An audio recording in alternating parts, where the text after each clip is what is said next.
Hello, friends! Welcome to Bright Green Futures, episode 32, Climate Connections with Danielle Arostegui. I'm your host, Susan K. Quinn, and we're here to lift up stories about a more sustainable and just world and talk about the struggle to get there. Today, we're going to have a quick chat with Danielle about her story, A Merger in Corn Country, in the new Bright Green Futures anthology, which released on Earth Day. But first, there are 3 things listeners should know. 1, the anthology is a collection of hopeful climate fiction stories from guests on the pod and is available on a wide range of retailers, including bookshop.org. Number 2, Danielle's story is published separately as an ebook, and it's free right now, so make sure you go download that after the show. Or just get the anthology, which has all the stories plus a bonus prose poem. And 3, the giveaway will go until the end of May. Cool stuff, handpicked by the authors, each item having a connection to their stories, so make sure to enter that as well. And the links for all those things are in the show notes and also on the Bright Green Future Substack. All right, Danielle, thank you for coming back to the pod. Of course. Thank you so much for having me. It's always a pleasure. I think I massacred your last name, so can you tell the listeners how it's supposed to be said? No, you actually got it. It's great. It's Arostegui or Arostegui in Spanish. Oh my goodness. I like the second one. That sounds very cool, and I would not be able to do that very well, so thank you for that. Okay, I asked each of the authors in the anthology to pick a theme word, something that represents the story, and you picked climate connections. Although I think you hold the record for the most possible options for theme words, which is great. Made it flexible so I could fit it with the other themes, but connections just jumps right out as so perfect for your story. And just as a side note for podcast listeners, when you get to the collection, I just love how all the stories in this collection fit together, especially since I didn't tell any of the authors what to write. Okay, that's not how that works. Everyone knew the theme was hopeful climate fiction, but you can go a million directions with that. And yet somehow the 6 authors wrote stories that really just fit together and were different pieces that sort of span the range of what these stories can do, which is just fantastic. So I was very pleasantly surprised about that. Okay. Why don't you read for us the one-line description of your story and tell us a little bit about why connections as a theme is your theme and why that's important for hopeful climate fiction stories? Definitely. Okay, so the one line for my story is, with climate stressing his crops more and more every year and a different sort of folks moving in next door, a farmer has to consider what change really brings. So for this story, one of the things I really wanted to do was write a story from the point of view of someone who's maybe not the typical hero that you think of when it comes to a hopeful climate change story. So, a character who's maybe a little bit more on the conservative side, who's really kind of focused on his business and is taken a little bit aback by what's happening with climate change and then also with some of the changes that it's bringing. But one of the ways that he overcomes the struggles that he's dealing with is that he ends up connecting with this commune that moves into the farm next door with him, which is really not what he was ever expecting for his life. But I think that's one of the things that climate change actually can bring about on a positive side, which is that we end up getting to connect with all kinds of different people who are also dealing with climate change and trying to figure out how we can do a better job in the face of it. And I think connections is really important when we think about how we go forward into a hopeful future with climate change, because we know that climate change is not something that we can deal with on our own individually. Neither mitigating climate change nor adapting to climate change. All of those things are going to require that we connect with other people and find new ways to live and to act and to behave that enable us to be more resilient in the face of those changes. And so that's something that I really wanted to kind of bring out in this story. Oh, and you really do. Like, I don't want to get into the how you resolve that because we don't want to spoil the story, but it's all like at many different levels about connection. And as you were talking, it actually made me think about how climate connections, like the climate actually connects us in this in a negative way, in the sense of like we're all experiencing the wildfire together, or we're all experiencing the Mm-hmm. flood together. So it kind of brings down to a sort of basic level of, gosh, there's this thing that's happening. Maybe it's droughts for your farm, or it's, people moving away or around, that, there's going to be a lot of migration, I think, for climate. And how we respond to that is going to be very individual, but it opens up the opportunity for connection. And as you say, like that's going to be key, like us taking advantage of that opportunity is going to be key for resilience, like getting through. And I think for the most part we do that naturally when it's a strong crisis, like when the Mm-hmm. actual wildfire's there, people pitch in and they work together. It's the longer, slower changes that are super challenging, and I think you really do a nice job of addressing some of those in the story. Oh, So, thank you. yeah. I wanted to just say, so I'm from Asheville, North Carolina, and so we did have this terrible hurricane this last year.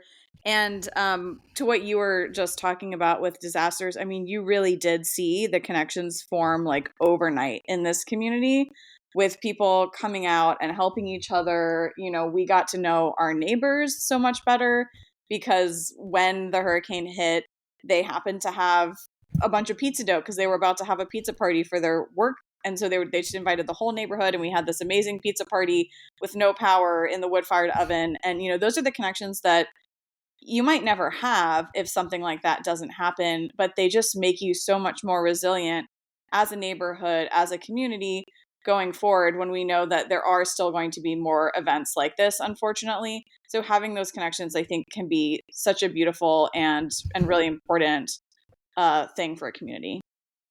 Absolutely. And I had somebody on, I think it was on Mastodon, said something like, well, we've got to reach out to our neighbors because we want to know them before the crisis hits. And I was like, friend, I got news for you. Like, whether you know your neighbors or not, when the crisis hits, you're going to get to know them. Because, like, Absolutely. that's at least what I've observed happen. I haven't, like, personally lived through a crisis, but my middle child was in LA with the wildfires. Hmm. And, they were like, had to evacuate and ended up in this Airbnb with like all these other, and they're in college, and with all Hmm. these other young people, and only some of whom they knew prior to this. And Hmm. so now they're cohabitating for at least a short period of time with people you don't know, but we're all in the situation, right? And Hmm. so, you make it work. And I think those are muscles that we've had atrophy in some ways, that making Hmm. it work and working together. Um, and I hate the idea that everybody has to experience a crisis for this to happen, but um, I don't think that's true. I think that I have enough friends who lived in Asheville. I don't need to live through Asheville. I've heard the stories, Hmm. Hmm. and we it starts to be, and I think we're almost already there, where everybody knows somebody who Yeah. has lived through some kind of climate disaster of some kind or another.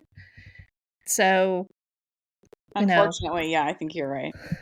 unfortunately, and that's just going to be more so in the future. So, Hmm. stories like yours are so great because, and this is true for all of the hopeful climate fiction as a genre, definitely these stories in the anthology, but yours in particular is like giving us a longer view of where this can go. It's not just one static moment. It's like over a period of time, things can change and you can change too. And Hmm. that's just such a beautiful message of resilience.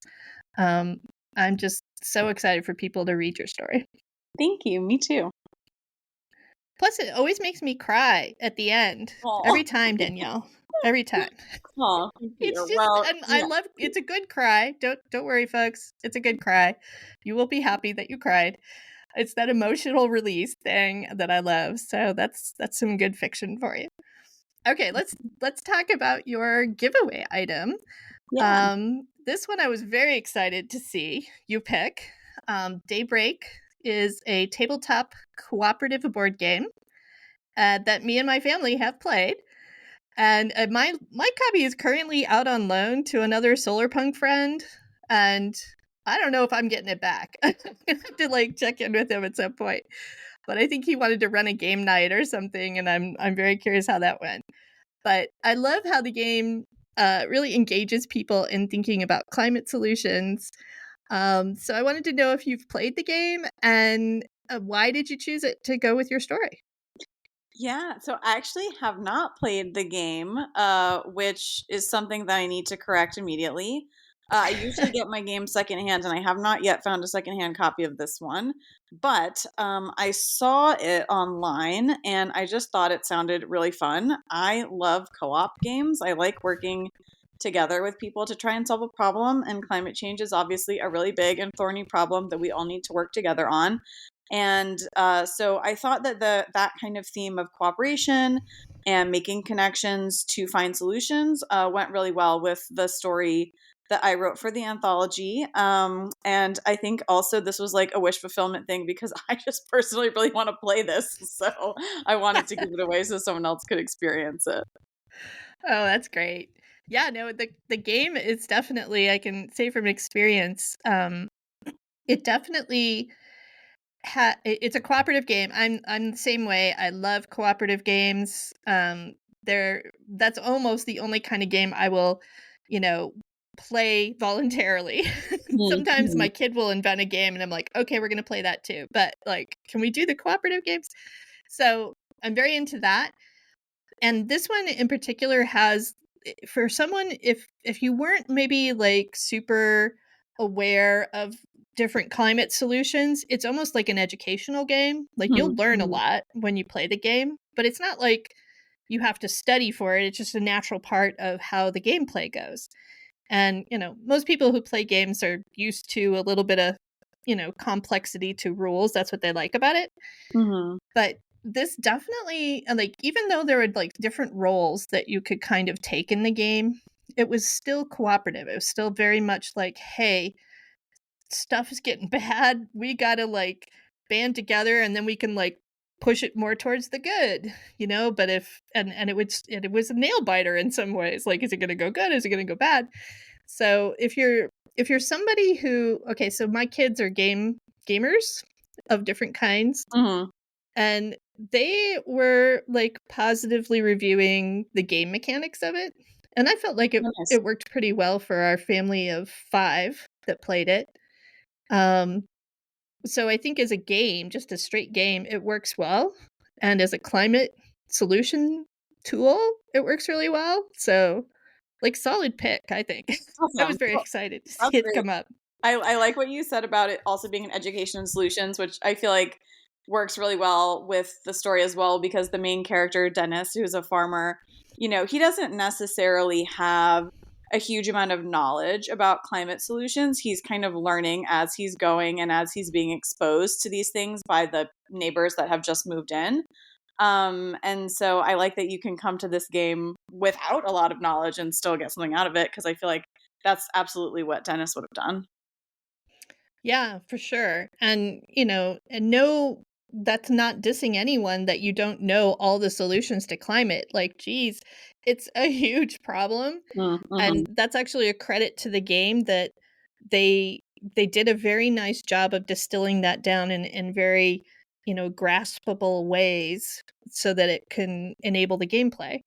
And one of the things that I keep going back to about various ways that we try to get people involved in climate or just like not look away from climate issues is this idea of engagement. Like, once you're engaged, I feel like once you take that step to like be engaged in some way, it is just the first step. And often people like take many steps after that. They're like, well, hey, Now that I did Mhm. this, maybe I could do this and this and this. And this feels like that. This feels like, yeah, I don't want to call it a slippery slope, but like, or an enticement, but it is definitely engaging. Like, you are invested in making this, like getting to the end and winning the game. So it just has that sort of Maybe built into it. like a fun slip and slide into climate A action. fun slip and slide. There you go. It is fun. I had a great time with my family playing it. And at the time my kids were adults, but I think you could easily play it with young adults. I don't know what the official age is on it. Folks will have to look that up for themselves, but it's definitely something where I think, especially if you had a young adult in your life that was maybe depressed about climate issues, it has a Mm-hmm. positive engagement that might help them with dealing with that too. That's great. So, big fan. Yeah, I love that. Cool. All right. Well, we're going to get to the end here since I'm trying to keep these short. Highly encourage people to go check out your story because they're in for a treat. But my end question is, what are you doing in these crazy times to stay grounded and keep working for a better world? Other than your climate fiction that you're writing, because I know you're Yes. working on that too. Yeah, still doing some writing. But other than that, I have been doing a lot of work in local politics here in Asheville. Um, with everything that's going on at the national level, obviously not the most productive time to be working on climate change nationally. So I've been really looking at what we can do here in the city of Asheville. We've been doing a lot of reviewing of our zoning codes in Asheville. And so I've been going to city council meetings and speaking on those and trying to basically give the city council support to do the things that they want to do that would be good for the climate and good for affordable housing and for some of the other sustainability issues that we're facing here in Asheville. And I think that's really important because in local politics, a lot of times the elected officials only end up hearing from the people that are angry, that don't want things to change, that want everything to stay the way that it already is. And so, kind of being that voice of, no, this is good, this is what we want to see, can give them the cover to actually make those votes and move the needle in the right direction. So, that's been something that I've been doing. And I've just been getting involved with some of the local groups that advocate around those issues, like Strong Towns and Asheville for All, which does housing, and some of the other groups here. So that's been something that's been really grounding for me, and also just kind of fun to learn about the different types of politics that are happening at the local level, and also the issues that are being considered. Oh, that's fantastic. Sounds like you're doing amazing work. And oh my gosh, housing is such a huge issue for climate that we don't always Mm-hmm. necessarily think about. And it always comes down to local levels, like Yeah, it's not your national politicians that are deciding housing, zoning, and policies. So that is so fantastic. They've got you on the ground there with your knowledge and background to advocate for that. Well done. Very thanks. nice. All right. Well, thank you so much for coming on. I am so delighted to have your story in the anthology. And I can't wait to see more fiction from you in the future. Thanks, Susan. I'm really excited for this to come out and to keep working with you. It's been great. Thank you to Danielle for joining us today. As I mentioned, the giveaway is ongoing until the end of May, but each individual story is only free for a short time, basically the week the podcast releases. So make sure you go download the free story of the week, or you can just get the whole anthology. As always, the links for everything are in the show notes and on the Bright Green Futures website. You can also help by downloading the free Bright Green Futures zine and sharing it with your friends, especially if they're struggling in these difficult times. Bye for now, and remember to keep imagining the possibilities.